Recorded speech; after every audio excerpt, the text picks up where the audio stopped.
Olha só, a gente tem aí o Juninho marcando o gol da vitória do Pumas aos 88 minutos de jogo na Liga Mexicana. E aí os Nossa, torcedores estão de novo, falando, mais, ó, galera, mas eu avisava que ele era bom, hein? Eu avisava que ele era bom. O Juninho, o Alan, eu até falei que torcia para ele dar certo e tal, mas o Juninho eu avisava que era bom, tá? O Guilherme Souza, Juninho é bom jogador, para o Flamengo é só para compor elenco, mas já saiu mesmo, só felicidades para ele. É... Aí o pessoal falando, bom é o Plata. Parabéns, Felipe. O cara tinha muito para agregar no Flamengo. Tá voando lá. Pena que não acreditaram no potencial que o cara tinha, né? O C. Barros mandando aí. O Judismar Ribeiro, parabéns, Juninho. Aí reclamando que o Felipe Luiz não dava oportunidade para ele. Não, o Michel já chegou lá e fez gol também, mas também primeiro jogo estreia, que eu falei de estreia para vocês. Mas, cara, eu não duvido. Tá? Olha só, eu vou falar uma coisa para vocês. E não é só a questão do Felipe. Quem é reserva, ou até terceiro reserva no Flamengo, tem condição de ser titular em qualquer time do mundo, tá?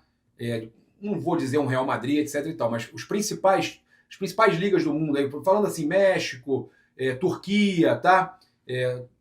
Ligas aí pelo mundo, não vou dizer da França, Premier League, Itália, etc, mas muitas das principais ligas do mundo, esses jogadores que hoje são reservas, ou às vezes não são nem relacionados no Flamengo, chegam e são titulares, cara, e vão voar. É porque realmente não tem oportunidade no Flamengo, tá? E eu realmente falava que ele precisava de mais oportunidade. O Consluque 7, sentimos falta de um atacante, infelizmente o Flamengo só tem um modelo de jogo. A camisa do esse aqui foi bem, né? A camisa do Flamengo assusta os caras, pressão demais jogar no Flamengo, tá? O Mica Silva. O Rafael Rodrigo falando aqui, pronto, agora geral sente falta dos caras, né? Mas quando chegavam, todo mundo ficou reclamando e tal, não sei o quê. Mas é isso, gente. O cara sai do Flamengo, vai ter oportunidade em outro clube, vai jogar, vai ter minuto e vai fazer gol. É uma realidade, tá? A gente também tem aqui para falar com vocês com relação à questão da arbitragem, já foi definida para a Recopa, tá? Então a gente tem o árbitro do duelo entre Lanús e Flamengo pelo jogo de ida da Recopa Sul-Americana, o venezuelano Alex Herrera, será responsável por comandar o duelo, será auxiliado pelos também venezuelanos Jorge Urrego e Lubim Torrealba. Né? O VAR, por sua vez, será comandado pelo equatoriano Carlos Orbi, tá certo? Então a gente trazendo aí essas informações para vocês. Falar agora um pouquinho do nosso rival de amanhã, né? O Felipe Alves, né, do Botafogo SA News, trouxe que Mateu Ponte e Newton já estão negociados. Poderão ficar até a próxima janela de transferências, resta saber para quais clubes. Mesmo com o pedido do Anselmi, que pediu para não vender para ninguém, para o Botafogo não vender nenhum jogador sequer, a tratativa parece ser diante da chegada do treinador, ou seja, ele tinha falado que não tinha como sair mais ninguém, que se saísse não tinha como resolver o problema. Deixou isso claro. E aí a situação, o bicho está pegando lá no Botafogo, e deve ser por isso até que os torcedores não estão indo ao estádio, né? Não vendeu nada de praticamente de ingresso. A torcida do Flamengo comprou até mais do que a torcida do Botafogo, o Botafogo jogando em casa. Então a notícia que saiu agora aqui no Sport Center é que a crise está grave no Botafogo. Segundo importantes veículos de imprensa estrangeiros, a situação de John Textor e sua rede de clubes se complicou ainda mais. De acordo com a Bloomberg, o fundo norte-americano Ares Management iniciou de maneira formal a cobrança dos 425 milhões de euros, 2.625 na cotação atual, que emprestou ao grupo Eagle Football Holding, comandado por Textor, para comprar o Lyon na França em 2022. Ou seja, a situação fica ainda mais difícil, tá? Então, é uma situação aí, né, importante de ser comunicada. A gente está na véspera aí de um confronto contra o Botafogo e a situação dos caras lá não tá bonita não, a situação tá feia e é o que eu tenho falado. Aí tem a Leila querendo colocar dinheiro no Vasco, né? Muita gente falando aí que vai assumir o Vasco quando sair do Palmeiras. Aí os caras já compraram o Botafogo, já fizeram isso aí. O BAP detonou essa semana isso aí também. Então, gente, é uma situação aí que eu sinceramente acho que cortar na carne ninguém quer, né? Ninguém quer passar anos pagando dívida, eles querem moleza. E aí moleza dá nisso, né?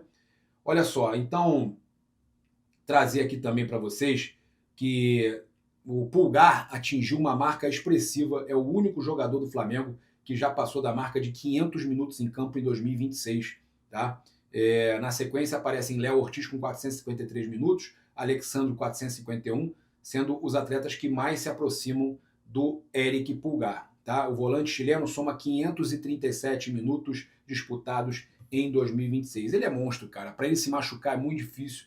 O Eric Pulgar é um jogador aí, cara, com uma saúde impressionante. Né? Para mim, é um dos melhores jogadores, se não o melhor jogador do elenco do Flamengo. E olha, para a gente fechar aqui a situação aí dos funcionários do Ninho do Urubu, né? Que foi trazida pelo Flazoeiro, que os funcionários do... Inclusive, gente, teve gente mau caráter, né? Gente maldosa, dizendo que eu e o Flazoeiro estamos brigados, que o Mauro César falou de mim. Gente, eu falo com o Mauro César direto, meu parceiro. Eu mando o vídeo do meu filho quase que todo dia pro Flazoeiro, mostrando o Otinho para ele. Falo com ele direto, a gente conversa direto. Isso não tem cabimento, velho. As pessoas não têm o que inventar, não têm o que falar, gostam de falar essas atrocidades, essas mentiras. Eu já fui lá, já comentei. Se você vê esse post, denuncia para derrubar essa página. Isso é uma vergonha, tá? O valor de bônus por conta, olha só, os funcionários do Ninho do Urubu receberam nesta sexta-feira o valor de bônus por conta das conquistas da Libertadores e do Campeonato Brasileiro do ano passado. A notícia pegou os funcionários de surpresa, isso porque eles tinham a expectativa de que a bonificação fosse paga apenas para funcionários da Gávea e não também para os funcionários do Ninho. Nos bastidores, algumas pessoas até brincaram, chamando a situação de 14º salário. Vale destacar que o pagamento ocorreu justamente quando o Botafogo, com problemas em sua SAF, demitiu mais de 30, 40 funcionários. E o Flamengo dando exemplo. Mas cadê a mídia paulista para falar das coisas boas que o Flamengo faz? Não aparece ninguém, tá? Não aparece ninguém. E para a gente fechar aqui o nosso vídeo, a gente precisa falar de uma situação que está me incomodando muito. A gente trouxe que a renovação do Cebolinha estava entrando em pauta novamente, mas a ESPN, né, ESPN Brasil, trouxe que a renovação do Cebolinha segue indefinida, que o jogador se valorizou internamente, ganhando cada vez mais minutagem e respaldo até da comissão técnica. Mesmo assim, a situação da extensão do vínculo do atacante segue indefinida. Tá? A decisão ainda não foi tomada e depende da aprovação do presidente Luiz Eduardo Baptista para chegar no valor que Cebolinha pediu. Tá? Então, para José Boto também, diretor técnico de futebol do Flamengo, também possa avançar nas negociações, o BAP tem que aceitar. Então, já houve aí reunião, já teve, realmente a gente trouxe que já estava acontecendo aí, já estavam acontecendo as reuniões de renovação, já teve aí reuniões, né, com Boto e companhia. O que foi decidido nessas reuniões foi levado para o BAP e o BAP precisa aprovar, né, segundo a ESPN, precisa aprovar esses novos valores, essa proposta de renovação feita aí, né, que foi decidida em reunião com o staff do Everton Cebolinha. O jogador, o contrato dele encerra no final desse ano, então há uma certa urgência no meio do ano, ele já pode assinar um pré-contrato, e o Flamengo aí, nas mãos aí da decisão do BAP para renovar com o Cebolinha. Eu acho que não deveria perder essa oportunidade, e realmente o que eu soube é que a pedida, tá, do Cebolinha foi de um aumento salarial considerável e também, né, uma outra situação envolvendo um pagamento de luvas e tudo mais. Então o Flamengo realmente tem aí um valor para ser aprovado pelo BAP, mas é um jogador esse sim que merece, né? Assim como eu falei que o Arrascaeta merecia ser renovado e receber um valor maior, eu acho que o Cebolinha fez por onde, mesmo com todas as lesões que teve, todos os problemas que enfrentou, ele conseguiu sempre, né, dar muito mais retorno ao Flamengo do que muitos jogadores aí que a gente via recebendo, né, como o próprio Alan, foi para o Corinthians, já foi bem no primeiro jogo, mas não dava o retorno pelo salário que recebia. Já o Cebolinha, esse aí o Flamengo deveria correr e resolver essa situação. Então, renovação do Cebolinha tá aí nas mãos do BAP, que eu acredito, né, que não vai vacilar e não vai perder essa oportunidade de renovar com o atacante. É isso, eu convido você a seguir, curtir, compartilhar em todas as plataformas. Você que está no YouTube, convido a se inscrever aqui embaixo, acionar a notificação do sininho, deixar aquele like maroto no vídeo. Saudações rubro-negras, isso aqui é Flamengo. Valeu!